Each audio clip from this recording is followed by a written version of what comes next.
Welcome to JK Tells a Story, where real-life dramas unfold.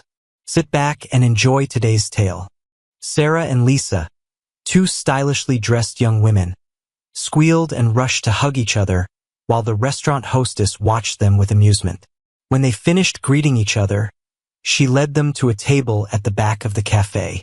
Although it was still May, the temperature in Chicago had already risen to 75 degrees Fahrenheit, and the spring humidity made the air conditioning a welcome relief. I wonder how many hours they spend at the gym to achieve figures like theirs, the hostess thought with envy as she seated her guests.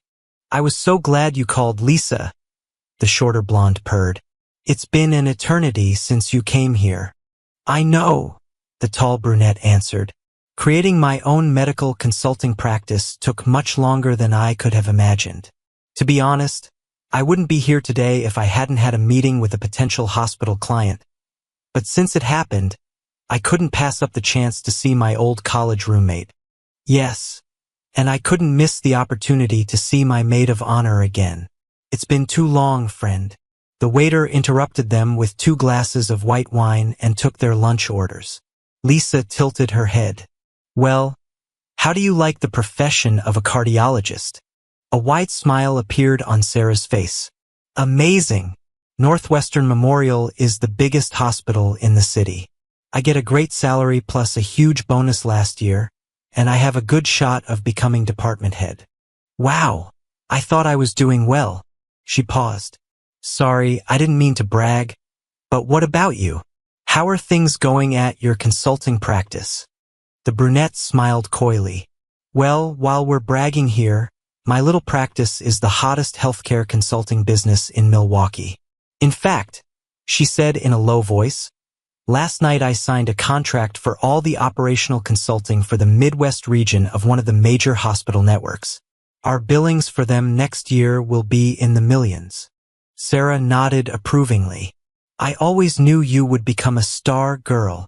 They ate their salads in silence for a few minutes. Then Sarah looked at her friend curiously. You didn't say anything about romance. How is your personal life? Lisa sighed. To be honest, there's not much to talk about. The dating scene is getting quite tiresome. These dating apps are useless. I'd have better luck finding a unicorn than someone like your handsome husband. She noticed how Sarah's gaze darted to the side for a moment. Hey, what's going on, neighbor? Are you having problems with your hubby? Now the blonde clearly felt uncomfortable. She sighed, took a sip from her glass of wine, and then looked up at her friend. I really want to tell someone, Lisa, but you have to promise that it will be strictly confidential. Certainly. Now tell me what's going on. Sarah took a deep breath and then blurted out in a low whisper, I'm having an affair. Is it true? I'm shocked. I thought you and Mike were the perfect couple. Lisa leaned closer. What happened? Sarah shook her head dismissively. To be honest, Mike has turned into a real disappointment. Why? Lisa leaned back in her chair, surprised by the harshness of her friend's statement. Remember when I told you about the plan Mike made to become a physician assistant and how it fell through the first time? That was quite annoying. But now he's decided to hang out his shingle and start his own medical practice. Her friend frowned. If he loves healthcare so much, why doesn't he take it up? This is a pretty bold step. You wouldn't say that if you saw him. He's pathetic. He works in a tiny clinic he rents in a rundown shopping center. He barely sees enough patients to cover his expenses, let alone bring anything home. I am the one who supports us. Lisa raised one eyebrow. I seem to remember him doing the same thing for you when you were in medical school. Sarah shook her head impatiently. Yes, but it was different. I knew that I would succeed as soon as I finished my residency, and I did. She frowned. But Mike just bangs his head against the wall. His clinic is no different from all the other urgent care centers that chase walk-in patients to attract business. The truth is, I feel awkward every time someone from my hospital or anyone else for that matter asks me about him. She stared into the distance. I used to think that together we would go far and really achieve something in life. But to be honest, I've left him behind and he will never catch up with me. She sighed. I've outgrown him, Lisa. It's time to move on. Lisa sat in silence, digesting her lunch and her friend's revelation. A few minutes later, she took another sip of wine and looked questioningly at her friend. So who is this other man in your life? Sarah leaned forward and whispered, It's my supervisor at Northwestern. He's already department head, and the talk in the hallways is that he's going to be seen as chief of staff when old Dr. Anderson retires. It looks like you are aiming high. How long has this affair lasted? I think about 6 months, but listen, it's not just about intimacy. He's crazy about me. He wants to marry me as soon as he can leave his wife. So you both have inconvenient spouses? Yes, but David has a prenuptial agreement, so leaving the marriage won't be too costly for him. What about you and Mike? Are you going to divorce him? Sarah's face saddened. That's the problem. We didn't even think about a marriage contract. As things stand now, if we break up, I'll probably end up paying alimony to Mike, and I won't stand for that. I don't intend to finance his pathetic clinic for the rest of my life. Lisa shook her head. You know you're playing a dangerous game, friend. Illinois is not a no-fault state. If he catches you in an affair, he will most likely charge you for much more than just alimony. Sarah looked at her friend in despair. Refresh my memory. Which of us has a medical education? Then she smiled with sarcasm. In any case, I'll think of something. 3 weeks later, unfortunately, I learned about the affair with my wife much later, too late to do anything about it. All I knew for sure that May morning was that neither my personal nor my professional life was turning out the way I had planned. I was in a gloomy mood as I pulled into the small shopping center and parked my car in one of the allotted curbside spots. As I was closing the car door, I noticed a for rent sign on the window of one of the shops at the other end of the center. Isn't that where that little craft and candle shop was located? Damn, it looks like they didn't make it.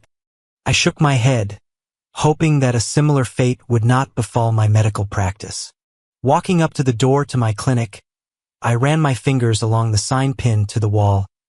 Michael L. Thompson, PC Family Medical Practice. The plate was plastic but looked a little like bronze. Maybe someday I'll make one like this engraved in marble, I thought. Everything was quiet inside, but it was 7 in the morning, so what did I expect? I have always had the habit of coming to work early. There is no reason to change it now. I checked my phone, but none of the potential patients had left messages. I sighed and sank into a chair. Reaching into my desk drawer, I pulled out a folder containing documents related to a treatment protocol I was preparing for a diabetic patient. It was pretty straightforward, but there was no reason not to review it again just to be sure. I had time, that's for sure. However, after a few minutes, I threw the pen on the table and leaned back in my chair with a sigh.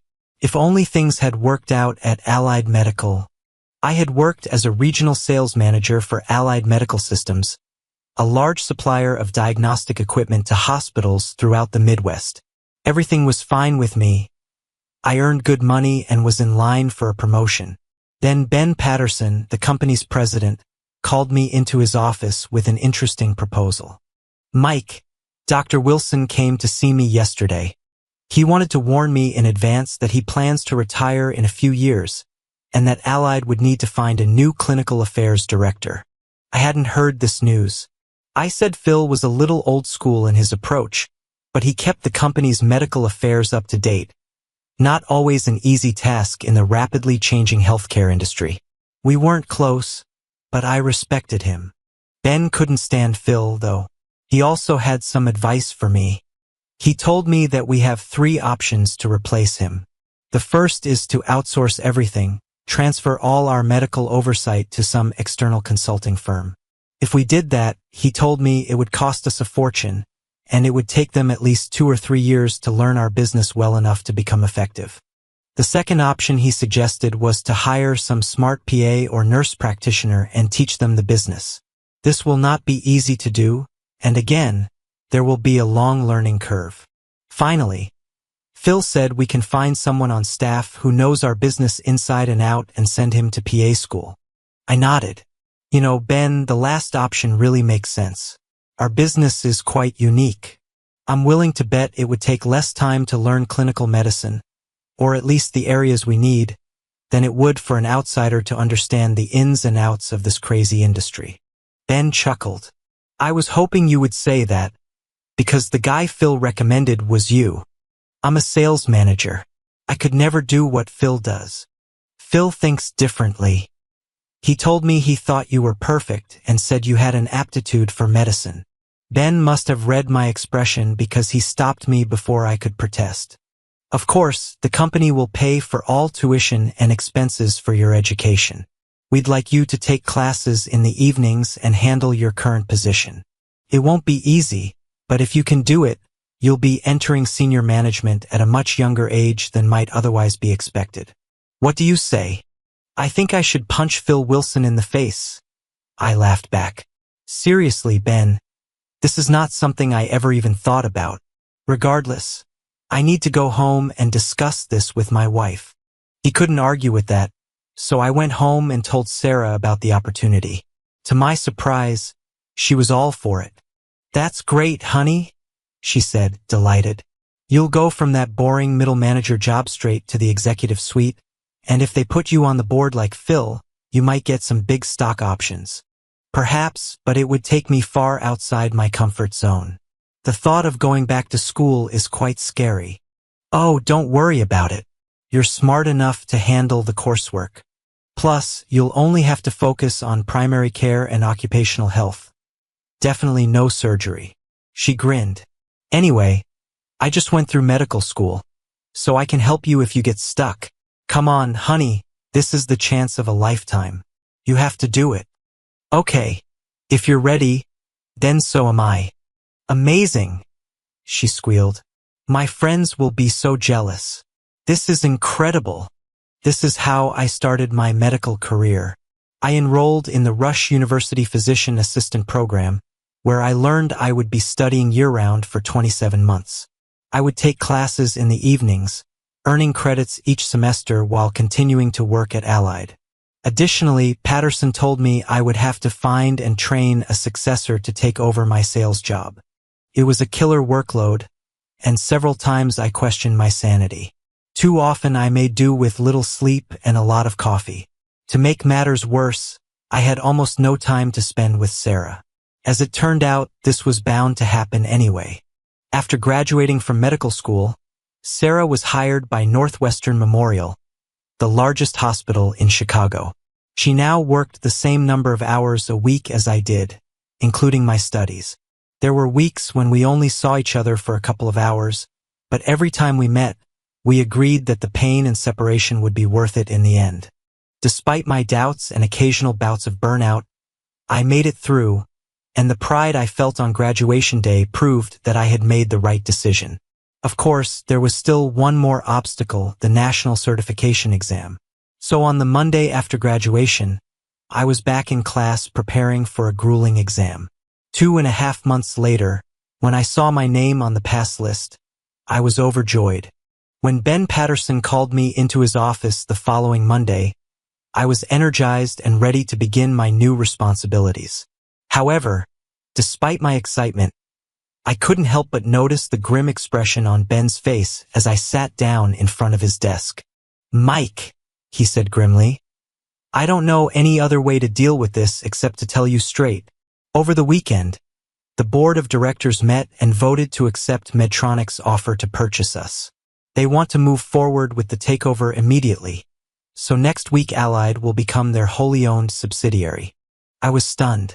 I hadn't even heard a whisper about such a possibility. What does this mean for all of us? I'm going to retire like most other directors. By next week, Medtronic will have a new management team taking over day-to-day operations. I grabbed the edge of his desk to steady myself. How will this affect my role? He couldn't look me in the eye. I'm very sorry, Mike. Medtronic subsidiaries do not have their own clinical affairs directors. So I'm fired? He winced. No, of course not. The clinical affairs director position is being eliminated, but you will have the opportunity to return to your sales manager position. Of course, you'll have to let young Sterling go. I thought about the bright engineer whom I was grooming as my successor. She had just gotten married. I can't do this, Ben. Not after the last 2.5 years. Keep Sterling and let me go. I thought you would say that, Mike. He shook his head sadly. This merger will be good for the company and many of our people, but not for everyone. I'm really sorry. He stood up to let me know that the meeting was over. If you go to the HR department, they will help you make all the preparations. He extended his hand, and I reluctantly shook it. I'm really sorry, Mike. This is not what I imagined when we set out on this path 3 years ago. And just like that, I became unemployed. They gave me 6 months severance and benefits, but that was rather cold comfort when I thought about my high expectations. Sarah was shocked when I told her the news. How could they do this to you, especially after all those extra hours you worked at their request? This is simply wrong. I agreed, but there was nothing I could say to make her or myself feel better. It was just business, and I was just collateral damage. Are you going to start looking for a job in the medical device industry? She asked. You still have a lot of contacts there, don't you? Not anymore. I got so caught up in PA school that I lost touch with many of my old colleagues. Also, healthcare budgets have been cut dramatically this year, so there aren't that many companies hiring. Then what are you going to do? I didn't spend the last 2.5 years of my life going to PA school just to throw it away. I'm going to start looking for clinical work. Don't be stupid, dear. Northwestern won't hire you. They only hire experienced PAs from other major hospitals.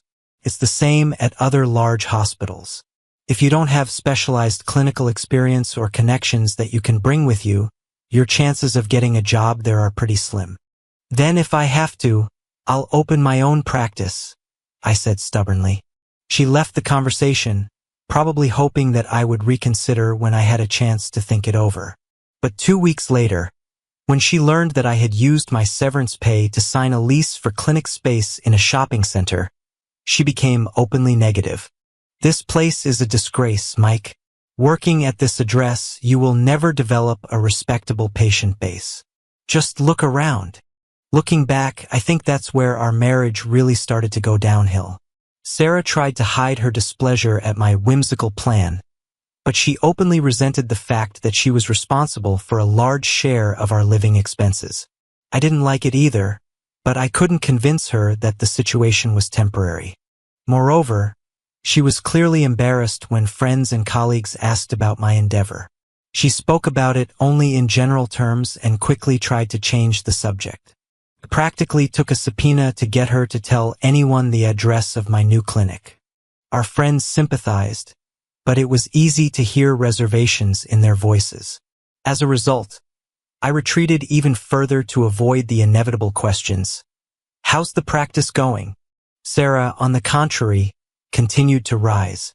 She built more and more reputation by the hour, attracting prestigious consulting opportunities in the process. Whenever we met people from Northwestern, all they would talk about was how well Sarah was doing and how promising her prospects were for department head. This meant we were under no monetary pressure despite the loss of my income. On the other hand, her success, coupled with her resentment towards me, led to her spending more and more time at the hospital. This was the state of affairs at the end of May when Hurricane Emma hit. I was looking through one of my few active patient files when I heard the front door open. I hurried out of my office and saw a young, well-dressed African-American woman. She looked to be about 20 years old, and the jacket and skirt she wore highlighted her slender, athletic figure. I remember wondering if she was an athlete in college, but the most remarkable thing about her was her hair. She wore it long and natural, hanging below her shoulders and framing her beautiful caramel-colored face in an ebony flow. Please let her be a paying patient, I thought, introducing myself and leading her into my Spartan office. When we sat down, I put on my most professional expression. So how can I help you today, miss? She quickly reached across the table to shake my hand, her face breaking into a smile that seemed to brighten the room. "I'm Emma Davis, but everyone calls me Emma. I'm not looking for your help. I'm here to help you." Before I could respond, she took the folder of documents she had brought with her and placed it on the table. "I just finished my first year at University of Illinois Chicago pre-med program with top marks, as you will see. Now I'm ready to spend the summer as your clinical intern." This was not what I expected. To give myself some time before letting her down, I opened her folder and looked through it. She had done well honor society as an undergrad, high MCAT scores, top 10% of her medical class her freshman year. Then I realized something was wrong. "Isn't it a bit late for you to start looking for an internship? And with scores like these, shouldn't you be interviewing at one of the big hospitals downtown?" Her radiant smile faded for a moment. "You are, of course, right? To be honest, I had an internship lined up at Northwestern Memorial's volunteer program, but just last week they emailed me and said there was a mix-up and they didn't have a spot for me. I bet one of the attendings met her and changed his mind." I thought. I shook my head sympathetically. "I know a little about that hospital. I guess you could say they're a little traditional." Her warm smile returned. "Well, their loss is your gain. Besides, I'd rather get real-world experience than spend the summer delivering coffee and filing paperwork. I want to work with real people with everyday problems, the kind you probably face all the time." I couldn't help but admire her courage, but I knew I had no choice. "I'm sorry, Miss Davis, but I can't hire you." Anger flashed in her eyes, and I hastened to continue. No, it's not what you think. Look, I would really like to have someone with your knowledge and attitude to help me here, but look around you. It's obvious that I'm barely keeping my head above water. There's no way I can pay you, not even an intern salary. I'm really sorry." She looked at me intently for a moment. Then her smile shone brighter than ever. "Then it's decided I will work for free. I'll just stretch my student loans to cover living expenses over the summer." She winked at me. "Besides, I really like ramen noodles." Wait, I can't do this. I'd be taking advantage of you. It wouldn't be fair." A determined expression appeared on her face. "You cannot take advantage of me if I know in advance what you are offering and agree to it. Besides," and now there was a pleading look in her eyes, "I really need experience and credentials, and Dr. Goldstein said you were a good guy I could learn from." I remembered Goldstein. I took his pathophysiology class, and he was tough on me. I was surprised that he even remembered me, much less recommended me. "I hope I won't regret it." I stood up and extended my hand to her. "Okay, Miss Davis, you're my new summer intern." She squeaked slightly and jumped up to shake my hand. "Thank you, Mr. Thompson. You won't regret it." I shook my head when she called me Mr. Thompson, then laughed when I realized something. "You must have misread my door sign. My name is Thompson, Michael Thompson. PAC is simply the credential for physician assistant." "Oh, I know that," she laughed. "When I was growing up, my father was a medic in our small town, and everyone called him Document. I think it just stuck with me." "Well, I'm Mike or Doc if we have a patient present. Now, let me show you around." I led her out of my office. "You can sit over there, but I'm afraid I don't have a desk or chair for you yet." She looked around, not paying attention. "No problem. Is it okay if I use your Wi-Fi connection? I have a laptop in my car." When I nodded, she ran out the door and returned a minute later. Sitting down in the chair that served as a reception area, she began to work busily with her keyboard and mouse. While I was wondering what she was doing, she quickly finished, took some notes on her cell phone, and then looked up at me. "Is it okay if I start in just an hour?" I chuckled. "What will I do? Deduct it from your salary?" She laughed and hurried out the door. An hour and a half passed before she returned. I heard the sound of a heavy engine outside and went to the door to see what was going on. She was just jumping out of the cab of a large pickup truck. Seeing me looking, she waved her hand and invited me to come over. "This is my brother's truck," Document. He let me borrow it. I started to correct her, but I was so curious that I decided it could wait. She led me to the back of the pickup truck, and when she opened the tailgate, I saw a beautiful office desk. "Where did you get this?" "On Craigslist," she replied. Seeing my face, she hurried on. "Don't worry, it was free. A medical practice was closing, and they offered their furniture to anyone who would take it. I also got a chair. Can you help me bring them in?" The desk wasn't very big, but I was still amazed at how easily Emma handled her part of the load. Definitely an athlete, I decided. While she went to return her brother's truck, I went back inside and stood there, confused about what had just happened. Definitely not how I expected my morning to go, I said to the new office furniture. 45 minutes later, she burst into the clinic. "I'm back, Doc. Now we can begin." And before I could remember to correct her about my name, Hurricane Emma unleashed the winds of change in my life. By the end of the first week, she had completely reorganized my patient filing system. It was desperately needed because I didn't really have any system. Since there were so few patients, I had begun to lay out charts in any free space.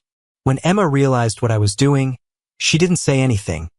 But the next day I found a new filing cabinet in my office with all my patient charts alphabetized and neatly organized.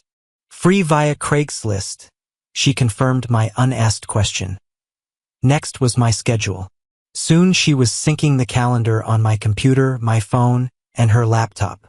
"If we ever get tons of patients," I thought sarcastically, "Emma will make sure we never miss an appointment." She then connected it all to my billing system. Organization was not her only talent.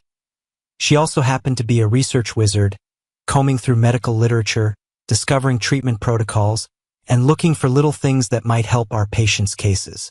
I was always proud of my abilities, but she made me feel ashamed. Once she became comfortable with how we operated, Emma focused her attention on patients and their needs. She wanted to know everything about them, and I was happy to give her their charts to review and point out the relevant medical principles. After she digested their problems, she would come to my office with questions. She was especially interested in why I handled their cases the way I did. Now I began to feel like I was giving her something valuable, an education about how a healthcare provider approaches a case. She quickly realized that medical practice in the real world is not as simple and straightforward as it is taught in school. When we were dealing with a patient, she would bring her medical textbooks and we would discuss cases. I was impressed by how much medical knowledge she had already absorbed, and I think she was impressed by the way I analyzed the clinical issues. I enjoyed our sessions, and the days went by much faster. I told Sarah about Emma early on, and she was amused by the idea. One day she came into my clinic, and I introduced her to Emma. Sarah had a hard time hiding her amusement when she heard Emma call me Mr. Thompson. That evening at home, Sarah couldn't stop teasing me about my assistant. I told her about Emma's grades and her MCAT scores, but Sarah wasn't impressed. This irritated me. She would have been accepted into Northwestern's volunteer program if they hadn't refused her application. I said, "It's good that we refused," she grinned. I can imagine what a commotion she would cause walking through the corridors with such a shock of hair. Well, I think it suits her, and I can tell there's a bright mind hiding under that hair. As far as I'm concerned, Northwestern's loss is my gain. Sarah rolled her eyes and changed the subject. As the Chicago summer unfolded with ever-increasing temperatures, life grew colder for the Thompson household. Whereas Sarah had previously been impatient with me and my efforts to start my own medical practice, she was now indifferent. When I tried to tell her about a new patient or a funny anecdote about Emma, she clearly wasn't paying attention. Whenever I suggested going out for drinks and dinner, she always had work to do. By the end of July, we saw each other very rarely, and our intimate life was just a memory. The situation became so tense that one day when Emma asked me another question about a procedure, I lashed out at her. Her head jerked back as if I had slapped her in the face, and she silently stood up and left the office. I sat there for a minute, letting my anger boil over, then went out and sat next to her desk. "Can I talk to you for a minute, Emma?" I asked, trying to get her attention. She didn't look at me. "Of course you can. You're the boss." "Emma, I'm sorry. You didn't do anything wrong by asking those questions. In fact, I'm glad you're so eager to learn. The truth is that the problem is me." I sighed, and my shoulders sagged. "I can tell you, Sarah and I are going through a rough patch, and I guess I'm taking it out on you." "I'm sorry." She looked at me with concern. "What's going on, Doc?" I started telling her the whole story about Sarah's disappointment in me and how our relationship had cooled. Perhaps it's my fault. I was so stubborn in my desire to succeed as a PA that I ignored the obvious. I was simply not good enough to make it work. "No," she said sharply. "You had a goal and you decided to achieve it. I don't know how this will turn out, but I do know that you are a damn good physician assistant. I've already learned a lot from you. I appreciate your loyalty, Emma, but I'm sure Sarah doesn't share that opinion." She looked at me appraisingly. "It looks like things aren't going very well in the romance department either." I smiled wryly at her. "The only way to see romance these days is to turn on the Hallmark Channel." She reached out and squeezed my hand. "Everything will be fine, document. I'm sure of it." Then she realized what she had done and pulled her hand back. I had to smile. "Thanks for the pep talk, Emma. Now I'd better get back to work." So we parted. I tried not to bring my home life into the office anymore, and Emma tried not to bring up anything personal. We both knew what the other was doing. This continued until the beginning of August. Late one morning, I was working at my desk when I heard the front door chime. Emma, who among other things had taken on the role of receptionist, went to see who was there. A minute later, she stood at the door of my office with a strange expression on her face. "Doc, you have a visitor," she said. "It's a personal matter." As I stood up to greet the visitor, Sarah's former college roommate walked through the door. "Lisa, I haven't seen you for ages. How are you? Are you still working in Milwaukee?" "Still working in Milwaukee, but I came here for the day. My meeting ended earlier than expected, and I thought I'd take a chance and see if you could have lunch. I intended to check my schedule, but of course that would be great. Do you want me to try to get Sarah to join us?" "Actually, I saw her last time I was here. I thought that this time I would try to catch up with you." "Oh good. Well, in that case, let's do it." I took her to the reception area. "I would like to introduce you to Emma Davis, who is interning with me this summer. Emma, meet Lisa Parker, an old friend of Sarah's and mine. We're going to have lunch. Can you look after everything while I'm gone?" "Of course, Doc," she said, extending her hand to Lisa. "Nice to meet you, Miss Parker." She then returned to her desk as Lisa and I walked out the door. Something seemed strange to me. Emma wasn't smiling, I realized. At that moment, Lisa grabbed my hand and giggled. "What is this Doc thing, Mike?" I rolled my eyes. "It's just Emma. It's a long story." Lisa took me to a charming little bistro. It was a bit further than I expected, but the food was worth the drive. Over lunch and a couple of glasses of wine, we caught up on each other's lives and reminisced about old college friends. The conversation was pleasant, but I couldn't help but feel a little awkward. We were friends, but Lisa was much closer to Sarah than to me. My discomfort intensified when the waiter cleared our plates and Lisa looked deeply into my eyes. "So how are things going with you and Sarah now?" "Great, everything is fine. Why do you ask?" I replied. She waved her hand dismissively. "Oh, nothing special. Sarah just mentioned that starting your practice takes all your energy, and as I understand it, her own workload has also increased. I'm just worried about you guys. What did Sarah tell her about us?" I wondered. "It's been a little stressful at times, but we'll get through it," I said. She smiled slightly. "You know, when you and Sarah first started dating, I was very impressed with you. At the time, I thought she was making a great choice, and I still think so. I hope she never forgets this." I sat in silence, not knowing what to say. It felt like something else was going on, but I couldn't figure out what it was. We drove back to my clinic, having a pleasant chat, but before I could get out of the car, she reached out and squeezed my hand. "You were very dear to me, Mike. Please stay in touch, and if you want to talk, you know how to contact me." With these words, she leaned over and quickly kissed me on the cheek. I waved goodbye and walked into the clinic, where I ran into Emma. "Well, how was lunch?" she asked indifferently. "It was good. It was nice to be able to connect and talk about college," I replied. 2 hours. She quickly glanced at her watch. I was amazed. It seemed time had escaped me. Emma looked at me strangely. "Be careful with her. She has hungry eyes." "Don't be silly, Emma. She's Sarah's best friend. She's not interested in me." "I'm just saying, Doc," she said, and then returned to her desk as I did the same. But it took me some time to focus on work. What a strange conversation. Was she really hitting on me? And if so, why now? How strange. In the end, I decided to tell Sarah about our lunch so she wouldn't think I was hiding something from her. But that evening she was late from a meeting at work, and by the time she got home, I had given up and gone to bed. In my irritation, I forgot to tell her about my lunch guest. If I had been irritated before, by the following week I had become downright pessimistic about the prospects of my marriage. I was hoping that we could do something together over the weekend, but Sarah was busy on both Saturday and Sunday. On Monday, she called me in the morning with even more discouraging news. "We have just begun negotiations on a major hospital acquisition for one of our clients.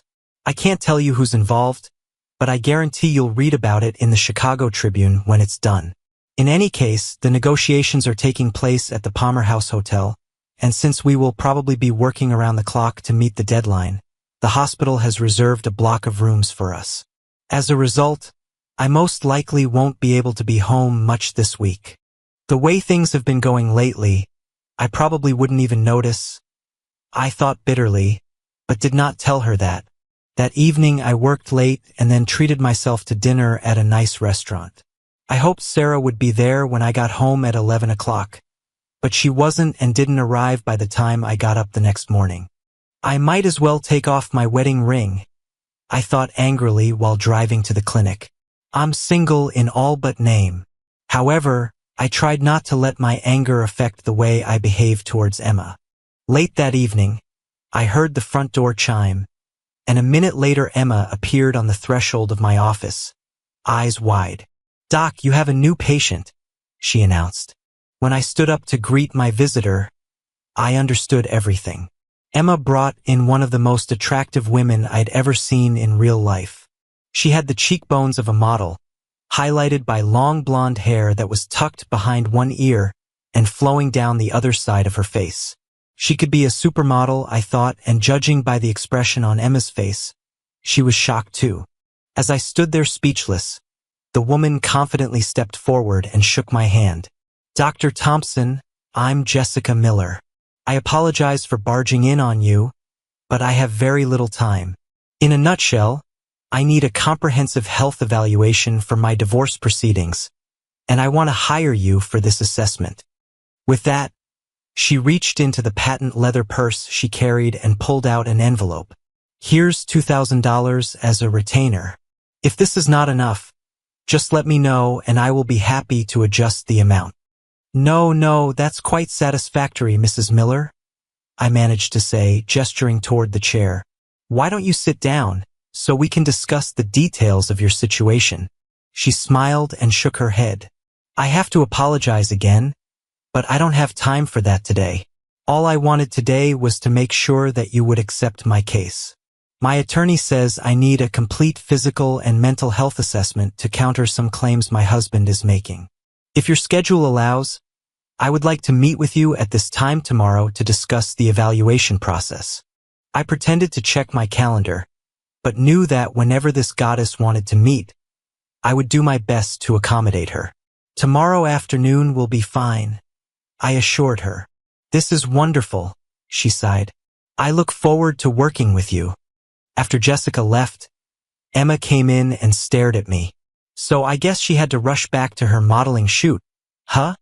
I didn't want to say anything that would offend Emma. I don't know about that, but she was definitely head and shoulders above most of our patients, I replied. Emma laughed a little and walked back to her desk, but not before stopping to give me a long look. I didn't want to admit it to Emma, but I was really intrigued by Jessica. I'd met attractive women before, but none of them compared to her. That evening I returned home, had leftovers for dinner, and then settled down in front of the TV. The next morning I got up and showered, then spent extra time getting ready, choosing the best suit and tie. I suddenly realized I was humming as I drove to work and shook my head in disgust. You're acting like a teenager on a date. You're a married man, and Jessica is a patient. Get a grip, Thompson. But the memory of Jessica standing in the doorway did not go away, and my subconscious continued to whisper that my wife was comfortably situated aside from my troubles. My conscience warned me. The day was busy enough to keep my attention, but as our meeting time approached, I found myself checking the clock on my phone frequently. When 3:30 finally struck and Jessica didn't show up, I was filled with disappointment. 15 minutes later, I stood up to look outside, but Jessica was still not there. When I returned, Emma grinned at me but didn't say anything. At that moment, my phone rang, and when I answered, I heard Jessica's melodious voice. Mike, it looks like all I'm doing is apologizing to you. I'm stuck at work. Any chance you could meet me somewhere nearby? Of course I can. Where would you like to meet? Do you happen to like jazz? There's this place I love called Blue Note Lounge where we can have drinks and talk privately about my situation. I was pleasantly surprised. I love jazz, and the Blue Note was a cozy place downtown. I'll be there in an hour. Great. Then I'll see you there. I was cleaning out my desk when Emma walked in. So you have a date, Doc? I frowned at her. I have a meeting with a patient, not a date. Did you eavesdrop on our conversation? She folded her hands. It's pretty hard not to listen when you're talking so loudly. Listen, she was just stuck at work and couldn't get out. We're going to meet somewhere private to discuss her health evaluation. She nodded. Then her face took on an expression I couldn't read. Just be careful, document. I promise, Emma, I assured her, heading towards the door. The Blue Note Lounge is located in downtown Chicago, a dimly lit establishment popular with professionals. It wasn't too crowded on a weeknight, and I easily found a parking spot nearby. I walked into the club and looked around for Jessica. She stood at a table in a quiet corner and waved to me. As I hurried over, she took my hands and leaned over to kiss me on the cheek. The scent of her perfume reached me, but I did not recognize it. I hope you don't mind meeting here. I thought we could talk privately about my health assessment without being overheard. No, this is fine. Much more private than my clinic. We ordered cocktails, and I asked her to tell me about her situation. She moved her chair closer to mine and lowered her voice. The divorce I'm going through is very contentious, she said. My husband is claiming that I have mental health issues and substance abuse problems. Complete lies designed to gain leverage in the settlement. I need a thorough evaluation from a qualified healthcare provider to counter these false allegations. I can certainly perform a comprehensive health assessment, I said. Physical exams, mental status evaluations, substance screening, whatever you need to document your health status.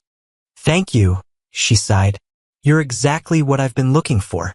Now, if we're going to work together, I'd like to know a little about you as a person. My attorney says it's important to know the background of any expert witnesses. This seemed reasonable, so I didn't mind telling her about my background. We started exchanging stories about our lives and interests. While we were talking, the waitress brought out another round, and then two amazing things happened. First, Jessica was an excellent listener, asking thoughtful questions and showing genuine interest in what I shared. Secondly, when she started talking about herself, I was surprised to discover how much we had in common. We loved the same music, had been to similar concerts, watched the same films, and preferred the same cuisine. The coincidences were remarkable. As we started our third round of cocktails, I found myself thinking that we were perfectly compatible.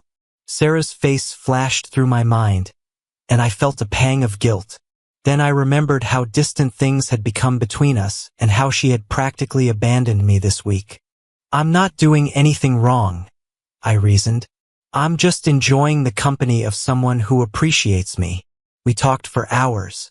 While the jazz trio was taking a break, Jessica leaned over and said, "I need to step away for a moment. Please wait. I'll be back soon." When she returned, I realized I needed to use the restroom as well. Standing there, all I could think about was how beautiful and engaging Jessica was.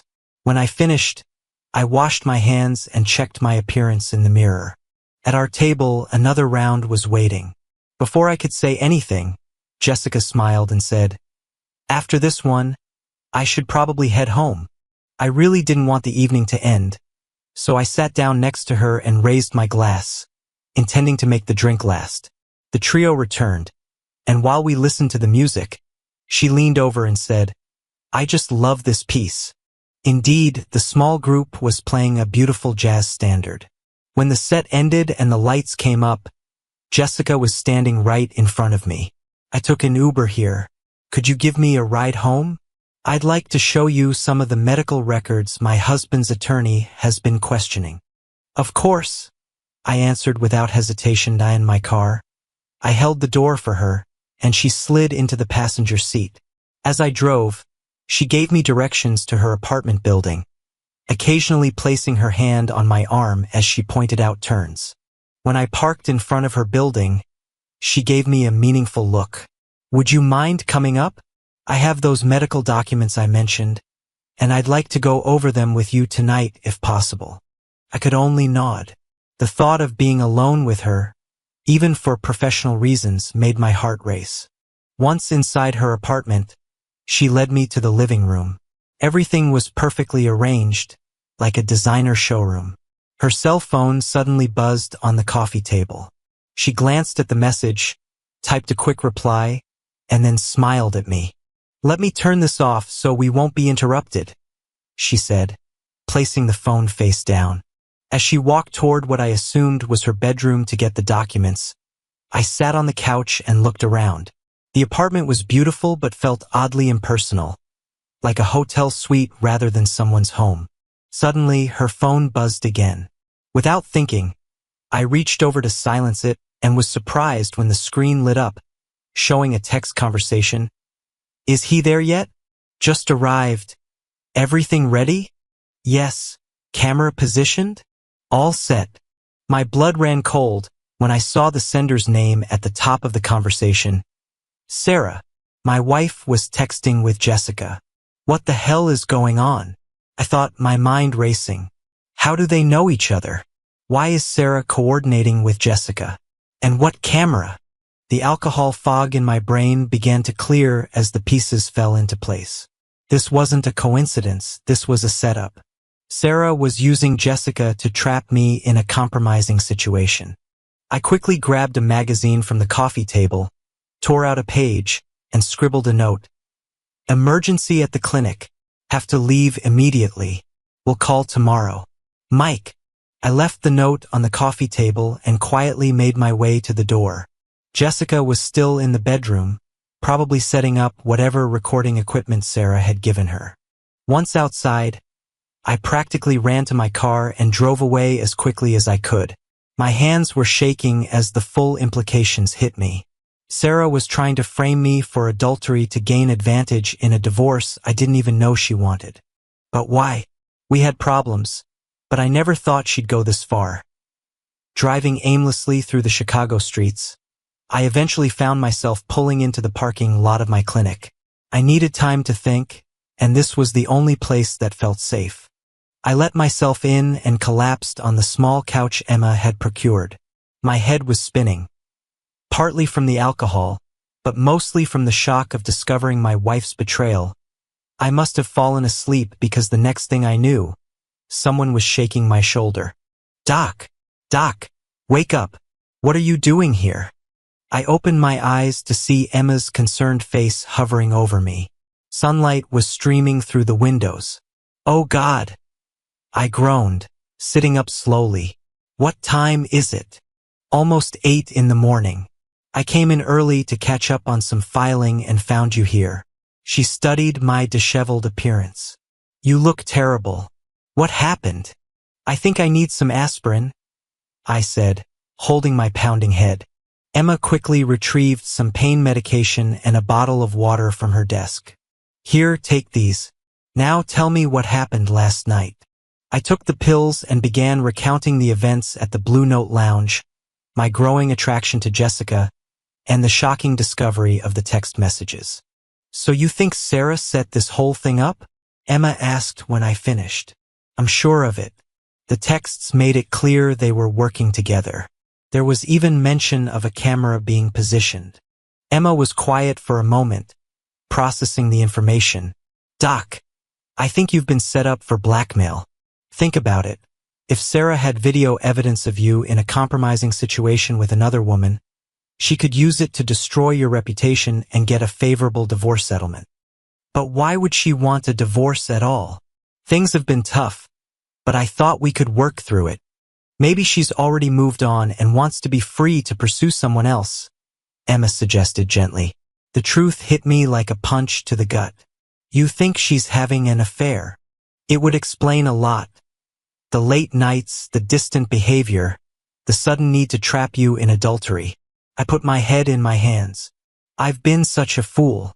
All this time I thought our problems were about my career struggles, but she's been planning to leave me. The good news is that you figured it out before you did anything you'd regret, Emma said. But we need to find out more about what's really going on. At that moment, my phone rang. The caller ID showed Jessica's number. Answer it, Emma said. Maybe we can learn something. I hesitated, then picked up. Hello? Mike, thank goodness you answered. I was so worried when I found your note last night. Is everything okay with your clinic? Her voice sounded genuinely concerned, which made me wonder if she was a willing participant or another victim of Sarah's scheme. Everything's fine now, I said carefully. Just a false alarm. Listen, about those medical records you wanted to show me. Could you bring them by the clinic this morning instead? Of course. I'll be there within the hour.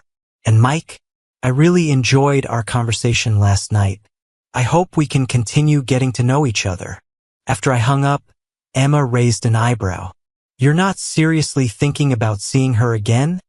Not the way you're thinking. But if she comes here, maybe we can figure out exactly what's going on. Is she working with Sarah voluntarily? Or is she being manipulated too? Emma nodded thoughtfully. You're right. We need more information. But Doc, promise me you'll be careful. If this is a trap, we don't want to make it worse. I promise.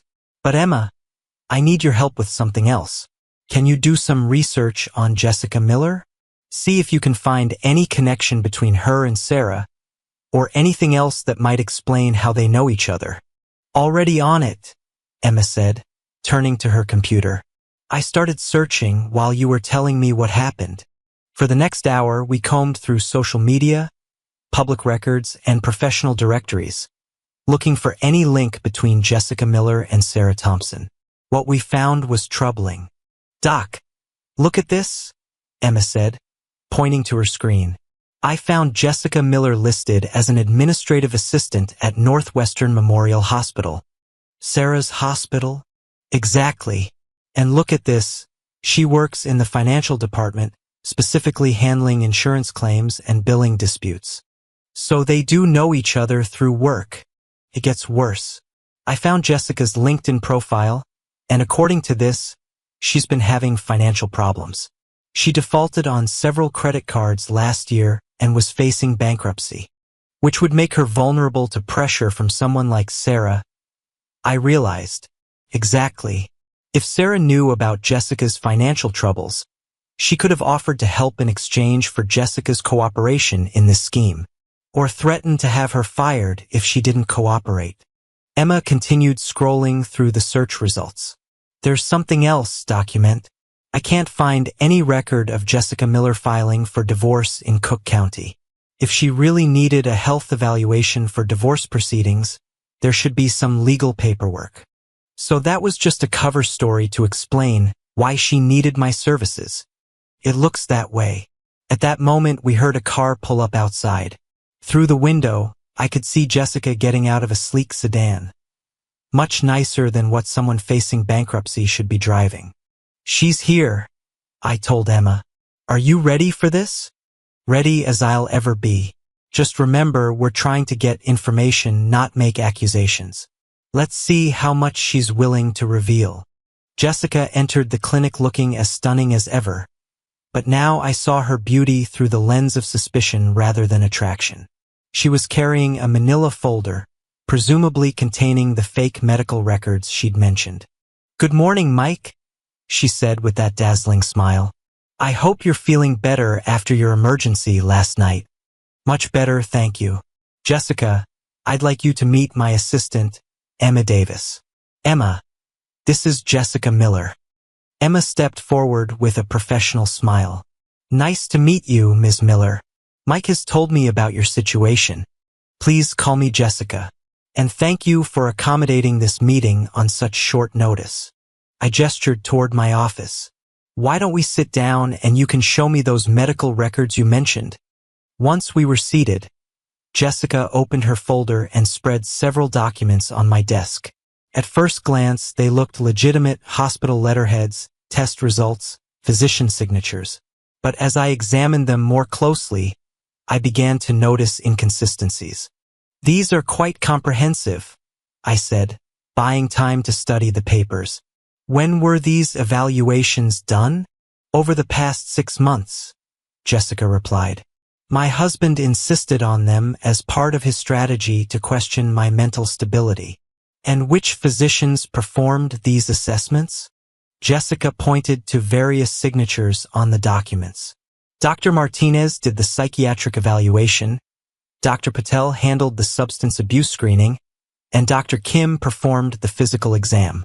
I nodded, recognizing the names as doctors at Northwestern Memorial. But something didn't feel right about the documents. The formatting looked slightly off, and some of the test results seemed too perfect. Exactly the kind of clean bill of health someone would want for divorce proceedings. "Jessica," I said carefully, "these records look very thorough. I'm curious.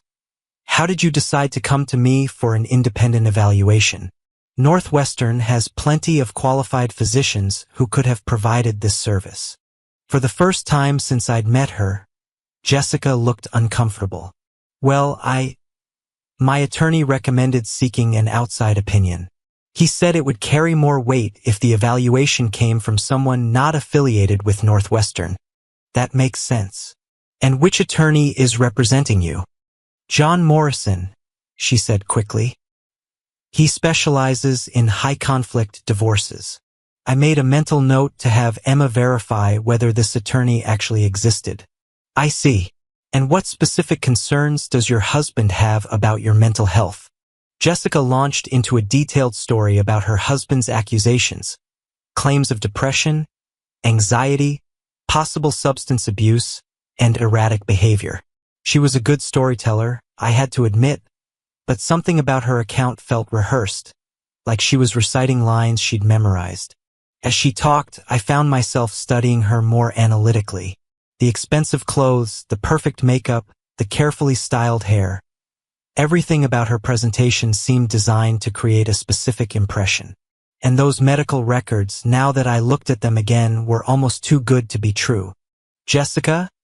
I interrupted gently. "I have to ask, are you sure you want to proceed with this evaluation? It's a significant undertaking, and given your financial situation—" "My financial situation?" she asked, looking genuinely confused. "Well, bankruptcy proceedings can be stressful, and adding a contentious divorce on top of that must be overwhelming." The color drained from Jessica's face. How did you know about public records?" I said simply. "When someone asks me to serve as an expert witness in legal proceedings, I do my due diligence." Jessica stood up abruptly, gathering the papers from my desk. "I think there's been a misunderstanding." Maybe I should find another physician for this evaluation. Jessica, wait. I stood as well, blocking her path to the door. I think we should talk honestly about what's really going on here. I don't know what you mean. I think you do. Last night, I saw the text messages on your phone. I know Sarah is involved in this somehow. Jessica's composure finally cracked. Her shoulders sagged, and she sank back into the chair. I never wanted to do this, she whispered. Sarah said it was the only way. The only way to what? To keep my job. To avoid criminal charges. Tears began forming in her eyes. I made some mistakes with patient billing records. Nothing that hurt anyone, but technically it was fraud. Sarah found out and said she could make it all go away if I helped her with this one thing. And what exactly did she ask you to do? To get you into a compromising situation. She said you were having an affair anyway, and she just needed proof for the divorce proceedings. But I'm not having an affair, Jessica. I know that now. After spending time with you, I realized Sarah was lying about a lot of things. You're not the person she described. Emma, who had been listening from the doorway, stepped into the office. Jessica, how long have you known Sarah? About a year. We worked on some billing issues together. She seemed nice at first, always willing to help when I had problems with complicated insurance claims. And when did she first approach you about this plan? 3 weeks ago. She said her marriage was over and she needed evidence of adultery to protect herself financially. I felt sick. So this has been in the works for weeks. She had it all planned out. She knew your schedule, your interests, even your favorite type of music. She coached me on what to say, how to act. And the apartment. It belongs to the hospital's guest services department. Sarah has access to it for visiting physicians and consultants. Emma and I exchanged glances. The depth of Sarah's deception was staggering. Jessica, I said gently, I need to ask you something important. Are you willing to help us expose what Sarah is really doing? What do you mean? Sarah isn't just trying to trap me in adultery. She's orchestrated an elaborate fraud involving you, potentially causing you to commit additional crimes. If we can document what she's done, we might be able to protect both of us. Jessica looked uncertain. But if I go against her, she'll report the billing issues. I'll lose my job and probably face criminal charges. Maybe not, Emma interjected. If we can prove that Sarah was blackmailing you into this scheme, that could be seen as extenuating circumstances. Besides, I added, do you really think Sarah will keep her word about protecting you? Once she gets what she wants from this divorce, what's to stop her from using your past mistakes against you whenever she needs something else? Jessica was quiet for a long moment, considering her options. Finally, she looked up at me with determination in her eyes. What do you need me to do? Over the next several hours, the three of us developed a plan to turn the tables on Sarah. If she wanted to play games with deception and blackmail, we would show her that two could play that game. But first, we needed more information about what Sarah was really up to and who else might be involved in her scheme. Jessica, I said, you mentioned that Sarah has been having late-night meetings at the Palmer House Hotel. Do you know anything about those? A little. She said they were work-related, but I got the impression there was something personal involved too. Personal how? Well, she always seemed very excited about these meetings, and she would dress up for them. More than you'd expect for a typical work session. Emma leaned forward. Did she ever mention who she was meeting with? Once or twice she mentioned someone named David, but she was always vague about it. I felt another piece of the puzzle click into place. David Carter, Sarah's supervisor at Northwestern Memorial. The department head who was rumored to be in line for chief of staff. I think Sarah's affair isn't just about ending our marriage, I told Emma. I think she's positioning herself for a promotion by getting involved with her boss. Which would explain why she needs the divorce to go smoothly, Emma replied. If there's a scandal or lengthy legal battle, It could damage her career prospects. Exactly. She needs me out of the picture quickly and quietly. Jessica looked confused. Affair? I thought she said you were the one having an affair. That was part of her lie to you. Sarah is the one who's been unfaithful, and now she's trying to frame me for the same thing to cover her tracks. This is so much worse than I thought, Jessica said, shaking her head. She's not just destroying your marriage, she's manipulating everyone around her.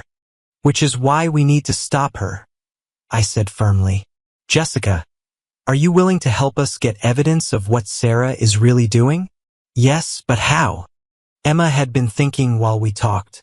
What if we set up our own surveillance operation? If Sarah is meeting with David Carter at the Palmer house, maybe we can document their relationship. That's risky, I said. If we get caught, it could make things worse. But if we succeed, we'll have proof of Sarah's affair, which could completely change the dynamics of any divorce proceedings. Jessica suddenly looked up with an idea. I might be able to help with that. Sarah asked me to be available this week in case she needed me for anything else related to the plan. She's supposed to call me tonight with instructions. What kind of instructions? I don't know yet, but maybe I can find out more about her schedule and activities. I considered the proposal. It was dangerous, but it might be our only chance to turn the situation around before Sarah could complete her scheme. Okay, I said finally, but we all need to be very careful. If Sarah suspects we're onto her, she might accelerate her timeline or try something even more drastic. Agreed, Emma said. So what's our first step? We wait for Sarah's call tonight and see what she wants Jessica to do next. Depending on what we learn, we can plan our next move. As Jessica prepared to leave, she turned back to me with a troubled expression. Mike, I want you to know how sorry I am about all of this. I never meant for it to go this far. I know, Jessica. Sarah put you in an impossible situation. Now we're going to make sure she can't do it to anyone else. After Jessica left, Emma and I spent the rest of the day preparing for whatever might come next. We researched surveillance techniques, mapped out the Palmer House Hotel, and tried to anticipate Sarah's next moves. As evening approached, I found myself both anxious and determined. My marriage was over, that much was clear, but I wasn't going to let Sarah destroy my life with lies and manipulation. Whatever happened next, I was ready to fight back. Emma, I said as we prepared to close the clinic for the day, I want you to know how grateful I am for your help with all of this. You didn't sign up for this kind of drama when you agreed to intern here. She smiled at me with that warm expression I'd come to cherish. Doc, I signed up to learn about real-world healthcare challenges. I never imagined it would include corporate espionage and marital intrigue, but it's certainly been educational. Educational? I'm learning that being a good healthcare provider isn't just about medical knowledge. It's also about understanding people, recognizing deception, and sometimes fighting for what's right. That's very wise. Besides, she added with a mischievous grin, this is way more exciting than filing insurance claims and taking vital signs. Despite everything that was happening, I couldn't help but laugh. Emma had a way of finding light in even the darkest situations. As we locked up the clinic and headed to our respective cars, I realized that whatever challenges lay ahead, I was lucky to have her as an ally. My phone buzzed with a text message from Jessica. She called. Meeting tomorrow night at Palmer House. We'll try to learn more. The game was about to begin in earnest. The next chapter of this twisted story would determine whether Sarah's elaborate deception succeeded or whether the truth would finally come to light. As I drove home to the empty house I still shared with my unfaithful wife, I felt a strange sense of calm. For the first time in months, I knew exactly what I was fighting for. Not just my reputation or my marriage, but the truth itself. And with Emma and Jessica as my allies, I was confident that the truth would prevail. The next evening, I found myself sitting in my car across from the Palmer House Hotel, feeling like a character in a spy novel. Emma was beside me with a laptop, and Jessica was stationed in the hotel lobby, keeping watch for Sarah and David Carter. "I still can't believe we're doing this," I muttered, adjusting the small recording device Jessica had helped us acquire. "Believe it," Emma replied, monitoring Jessica's text updates. "Sometimes the truth requires a little detective work." My phone buzzed with a message from Jessica. "They're here. Just entered the elevator. Heading to room 847. "That's our cue," Emma said. "Are you ready for this?" I took a deep breath. As ready as I'll ever be. We had spent hours planning this moment. Jessica had managed to learn Sarah's schedule by pretending to need more instructions for the fake seduction plan. Sarah had been so confident in her scheme that she'd become careless with details. "They think they have you exactly where they want you," Emma had said during our planning session. "That overconfidence is going to be their downfall." Now, as we made our way into the hotel, I felt a mixture of nervous energy and grim determination. My marriage was over. I'd accepted that reality. But I wasn't going to let Sarah destroy my reputation and career with her elaborate lies. Jessica met us near the elevators, looking nervous but resolute. They went straight to the room. Sarah seemed very excited about something. "Did you hear anything specific?" I asked. She was talking about how everything would be wrapped up by tomorrow night. She mentioned something about having all the evidence she needs. Emma frowned. "That doesn't sound good. What evidence could she have if you didn't go through with the plan?" A chill ran down my spine as I realized the implications. She might be planning to fake the evidence. Photos, videos, whatever she needs to make it look like I was unfaithful. "Which means we need to document their affair tonight," Emma said firmly. "It's our only chance to prove what's really going on." We took the elevator to the 8th floor, our hearts pounding with each passing floor. The hallway was dimly lit and empty. Most guests were either out for the evening or settled in their rooms.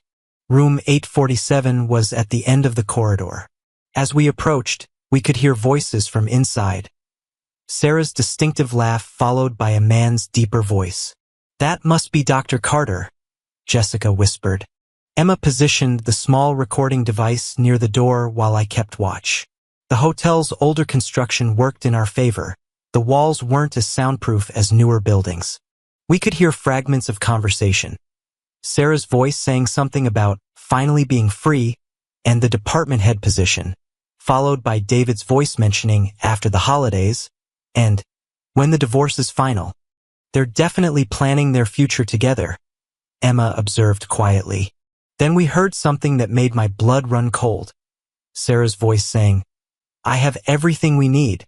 The photos from Jessica's apartment look very convincing, especially with the timestamps. "No one will question what happened that night." "Photos?" I whispered to Jessica. "What photos?" Jessica looked confused. "I don't know what she's talking about. You left before anything happened." Emma's eyes widened with understanding. "She must have staged photos after you left. Made it look like you stayed and—" She didn't finish the sentence. The conversation inside continued, with David expressing some concern about the ethics of the situation, but Sarah reassuring him that everything would be clean and legal. "Mike will be so humiliated by the scandal that he'll agree to any settlement terms I want," Sarah was saying. "And once the divorce is final, there won't be any obstacles to our relationship going public." "I just want to make sure this doesn't blow back on the hospital," David replied. "If there's any hint that we manipulated an employee—" "Jessica won't be a problem," Sarah interrupted. "She's too worried about the billing fraud to cause trouble. And even if she did, who would believe a woman facing embezzlement charges over a respected cardiologist?" Emma grabbed my arm, her expression angry. "She's planning to throw Jessica under the bus too." We continued recording for another 20 minutes, gathering damning evidence of Sarah's affair and her elaborate plan to frame me for adultery. The conversation revealed the depth of her deception. She had been planning this for months, waiting for the right opportunity to execute her scheme. Finally, We heard them moving around the room, apparently preparing to leave. "Quick," Emma whispered. "We need to get out of here before they open the door." We hurried down the hallway and around the corner, hearts racing. A few minutes later, we saw Sarah and David emerge from the room, looking relaxed and satisfied. They took the elevator down together, completely unaware that their conspiracy had been exposed. "Did we get everything?" Jessica asked nervously. Emma checked the recording device. "Crystal clear. We have more than enough evidence to prove what Sarah's been doing." "So what's our next move?" I asked. "Now we turn the tables," Emma said with a determined smile. "Sarah wants to play games with fake evidence? Let's show her what real evidence looks like." The next morning, I arrived at the clinic to find Emma already at work, organizing the audio files we'd collected. "I've been thinking about our strategy," she said without looking up from her computer.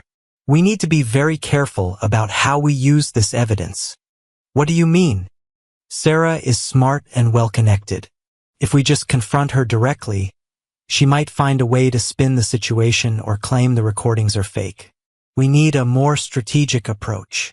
I sat down next to her desk. "What do you suggest?" "We need an ally. Someone with authority at Northwestern Memorial who can't be influenced by Sarah or David Carter." "Like who?" "The Chief of Staff, Dr. Richard Morrison. I looked him up last night. He's been at Northwestern for 20 years, has an impeccable reputation, and according to what I could find online, he's not particularly fond of office politics. And you think he'd be willing to listen to us? If we present the evidence properly, I think he'll have to listen. Hospital administrators take fraud and ethical violations very seriously, especially when they involve senior staff members." Jessica arrived a few minutes later, looking exhausted but determined. "I couldn't sleep last night," she said. "I kept thinking about what Sarah said, about throwing me under the bus if anything goes wrong." "That's not going to happen," I assured her. "We have evidence that proves you were being blackmailed. But what if it's not enough? What if they decide to prosecute me anyway?" Emma looked up from her computer. "Jessica, I've been researching whistleblower protections for healthcare workers. If you come forward voluntarily and help expose Sarah's scheme, that could provide significant legal protection." "You really think so?" "I think it's worth exploring. The important thing is that you're not facing this alone anymore." We spent the next hour finalizing our plan. Jessica would request a meeting with Dr. Morrison under the pretense of reporting a potential fraud scheme.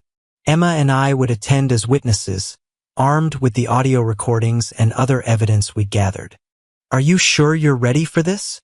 I asked Jessica as we prepared to leave for Northwestern Memorial. She nodded, though I could see the fear in her eyes. Sarah made a mistake when she involved me in this. She thought I was too scared and desperate to fight back. But I'm tired of being manipulated. "Good," Emma said, "because we're about to show Northwestern Memorial exactly what kind of person they have in their cardiology department." Dr. Morrison's office was located on the top floor of Northwestern Memorial, with large windows overlooking downtown Chicago. The chief of staff was a distinguished man in his 60s, with silver hair and a no-nonsense demeanor that immediately commanded respect. "Ms. Miller," he said as we entered his office, "I understand you have some serious concerns about fraudulent activity within the hospital." "Yes, sir," Jessica replied, her voice steadier than I'd expected. "I've been coerced into participating in a scheme that involves blackmail, fraud, and manipulation of medical records." Dr. Morrison's eyebrows rose. "Those are very serious allegations. Please, have a seat and tell me exactly what's been happening." For the next 30 minutes, Jessica recounted the entire story, from her initial billing mistakes to Sarah's blackmail scheme to the elaborate plot to frame me for adultery. She spoke clearly and directly, presenting the facts without embellishment. Emma and I provided supporting evidence, including the audio recordings from the Palmer House Hotel and documentation of the fake medical records Jessica had been given. Dr. Morrison listened without interruption, occasionally taking notes. When Jessica finished, he was quiet for a long moment, clearly processing the implications. "Ms. Miller," he said finally, "you're telling me that Dr. Sarah Thompson, one of our senior cardiologists, blackmailed you into participating in an elaborate fraud scheme designed to create false evidence of adultery?" "Yes, sir." "And that she's been having an affair with Dr. David Carter, the head of our cardiology department?" "Yes, sir." Dr. Morrison turned to me. "Mr. Thompson, you're the intended victim of this scheme?" "That's correct. Sarah is my wife, though I'm now filing for divorce." "And you, Ms. Davis? How are you involved in this situation?" "I'm a pre-med student doing an internship at Mike's clinic," Emma replied. "I helped him uncover the truth about what was happening." Dr. Morrison stood and walked to his window, looking out at the city skyline. "In 30 years of hospital administration, I've seen a lot of unethical behavior, but this is unprecedented." He turned back to us. "Ms. Miller, I want you to know that your decision to come forward took considerable courage. The hospital has policies in place to protect employees who report fraud and misconduct." "What happens now?" Jessica asked. "Now we conduct a thorough investigation. I'll be contacting our legal department and the hospital's board of directors immediately. Dr. Thompson and Dr. Carter will be suspended pending the outcome of our investigation." "And the billing issues that started all of this?" Jessica asked nervously. "Given the circumstances, the fact that you were blackmailed and have cooperated fully with this investigation, I believe we can work out a resolution that doesn't involve criminal charges. You'll likely face some disciplinary action, but nothing compared to what would have happened if you'd continued to participate in Dr. Thompson's scheme." I felt a weight lifting from my shoulders. "Dr. Morrison, I can't thank you enough for taking this seriously. Mr. Thompson, fraud and blackmail have no place in this institution. Dr. Sarah Thompson's actions reflect poorly on our entire organization, and we will deal with this matter swiftly and decisively." "What about the fake evidence she created?" Emma asked. "Any falsified documents or manipulated evidence will be exposed as part of our investigation. The truth has a way of coming to light when subjected to proper scrutiny." As we prepared to leave, Dr. Morrison had one final comment. "Ms. Miller, Ms. Davis, Mr. Thompson, you've done this hospital a great service by exposing this corruption. It takes integrity to stand up to people in positions of power." Walking out of Northwestern Memorial, I felt like a different person than the one who had entered. For months, I'd been struggling with self-doubt, wondering if my marriage problems were somehow my fault. Now I knew the truth. Sarah had been manipulating the situation from the beginning. "So what happens next?" Emma asked as we stood on the sidewalk outside the hospital. "Now I file for divorce on grounds of adultery," I said. "With the evidence we've gathered, Sarah won't be in a position to make any demands." "And your clinic?" I looked at Emma, realizing that this entire ordeal had revealed something important about what I truly valued. "I think I'd like to expand it. Maybe find some reliable help for when my current intern has to go back to school." Emma smiled. "Speaking of which, I should probably tell you, I got into Northwestern's medical program. I start in the fall." "Emma, that's fantastic. Congratulations." "Thanks. It means I'll have to cut back on my hours here, but I was hoping I could continue working part-time during my first year. Of course, this place wouldn't be the same without you." Jessica, who had been quietly listening to our exchange, spoke up. "What about me? After all this, I'm not sure I want to stay at Northwestern." "Jessica," I said, "you've been through a lot, but you showed real courage when it mattered. Any medical practice would be lucky to have someone with your skills and integrity." "You mean that?" "I mean it. In fact, if you're interested, I might have a position available for someone with your administrative experience." "You're offering me a job." "I'm offering you a fresh start. No blackmail, no manipulation, Just honest work with people who value integrity. For the first time since I'd met her, Jessica's smile seemed completely genuine. I'd like that very much. 3 months later, I stood in the expanded offices of Thompson Family Medical Practice, watching Emma balance her medical school coursework with her part-time duties at the clinic. Jessica had proven to be an invaluable addition to our team, managing everything from appointment scheduling to insurance claims with remarkable efficiency. The divorce proceedings had been swift and decisive. Sarah's affair with David Carter had become public knowledge at Northwestern Memorial, leading to both of their resignations. The fake evidence she'd created was easily debunked once subjected to professional scrutiny, and her attempts to portray me as the unfaithful spouse had backfired spectacularly. "Doc," Emma said, approaching my desk with a patient file, "Mrs. Rodriguez's diabetes management is showing excellent improvement. The new treatment protocol is working perfectly. That's great news. How are her A1C levels?" "Down 2 full points from her baseline." "She's thrilled." I smiled, remembering how different things had been just a few months ago. Back then, I'd been struggling to keep my tiny clinic afloat, dealing with a failing marriage and doubting my professional abilities. Now, I had a thriving practice, loyal colleagues, and a sense of purpose I'd never experienced before. "Emma," I said, "I've been thinking about something." "What's that?" "This whole experience, everything we went through with Sarah's scheme, it taught me something important about what really matters. Which is integrity, loyalty, people who stand by you when things get difficult." I paused, looking at her directly. "People who see the best in you even when you can't see it yourself." Emma's cheeks flushed slightly. "Doc, are you getting sentimental on me?" "Maybe a little, but I'm also being practical. I've been thinking about the future of this practice, and I realized that I want to build something lasting. Something that reflects the values we've discovered together." "What did you have in mind?" I reached into my desk drawer and pulled out a document I'd been working on for weeks. "A partnership agreement. Not for now, of course, you need to finish medical school and complete your residency first. But I'd like to offer you a position here after you complete your training, with the possibility of becoming a full partner once you're established." Emma's eyes widened. "Are you serious?" "Completely serious. You've already proven yourself, Emma. Your judgment, your compassion, your dedication. You're everything a partner should be." "Mike, this is incredible.